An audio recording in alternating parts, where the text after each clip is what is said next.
Okay, so if you're thinking about dethatching your lawn, hopefully at the end of this video you'll have a little bit more information to make that decision. And then if you decide to, you'll have a little bit more information on how to do it. First thing to consider is, what are we trying, what is dethatching? What is our goal with that? Thatch, it's a layer between the soil and the plant. If it builds up in excess, you can have problems with disease. Insects like to get in there, where it's a good idea to keep that to a minimum. You do want to have some there. It will help retain moisture, help cool the plant off. It is beneficial. It's not something to be completely avoided.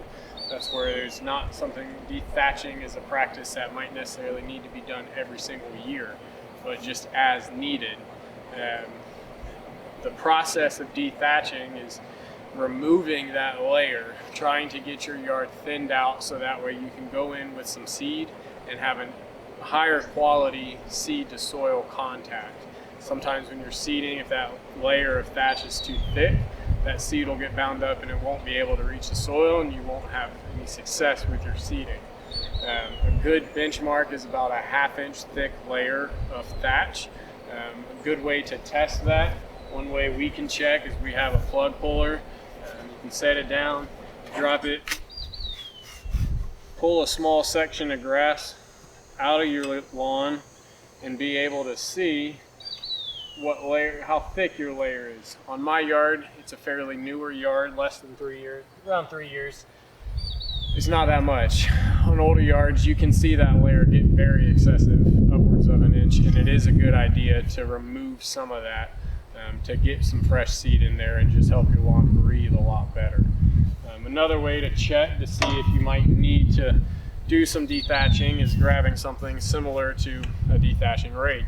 As you move this across the ground, it's going to pull up that layer, and as you can see, I don't have a very thick thatch layer in my yard per the plug, but I'm able to rip up some, and yes, this is going to rip up grass as well as some of that thatch. It is a very aggressive process where we do recommend seeding if you're going to do it, but you can see it's going to rip up a significant amount.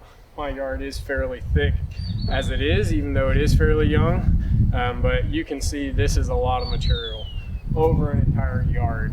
To do it by hand would be a chore, so we have our Class & Bro TRS 20. It has spring tines underneath here that as we move, it's going to rip that material up.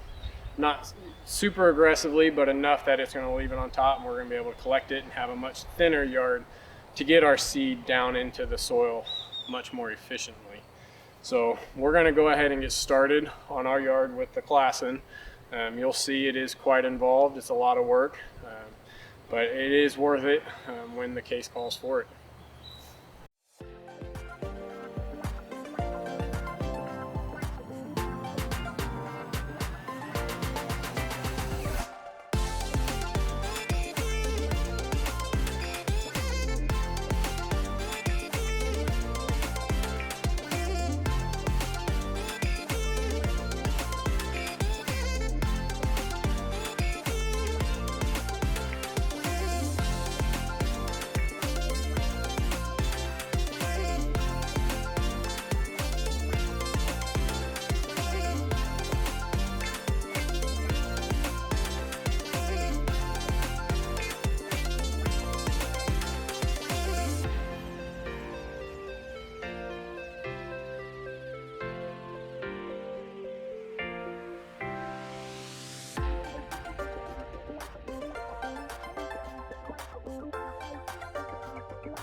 Okay, so we have finished our dethatching. We took our machine, ran it over the entire yard, picked up a decent amount of grass material, dead debris, all that in the lawn. It cleaned up some of my areas of stress really well. The dead grass that was in those spots has now been removed and pulled off to where we're back to just bare soil in those areas. My backyard hardly even looks like we ran anything over it. The areas where it was a little bit thinner and weaker, you can tell slightly, but overall, from an appearance standpoint, we were able to remove a large amount of underlaying material without disturbing the overall appearance of the lawn much at all, which is what we intend for. That's what we hope. We're not trying to tear up the lawn, make it look like, oh my gosh, it was just dethatched, but you do want to thin it out significantly so we can get that seed. And as we look closer into the grass, if you pull back the leaf blades, you can tell it's just soil down there. So when we do slice in our seed, we're going to get perfect contact now. If you do it correctly, it will definitely help and aid in that process for overseeding. Again, not always necessary to do the dethatching, but if you do intend to go on that route, make sure you get all the material up, removed, cleaned off your yard. We do a final mow, again at the same height that we did before we started, just to get as much of that material off of the lawn as possible. And when you're done, you're left with a nice clean lawn surface area to overseed and hope for the best.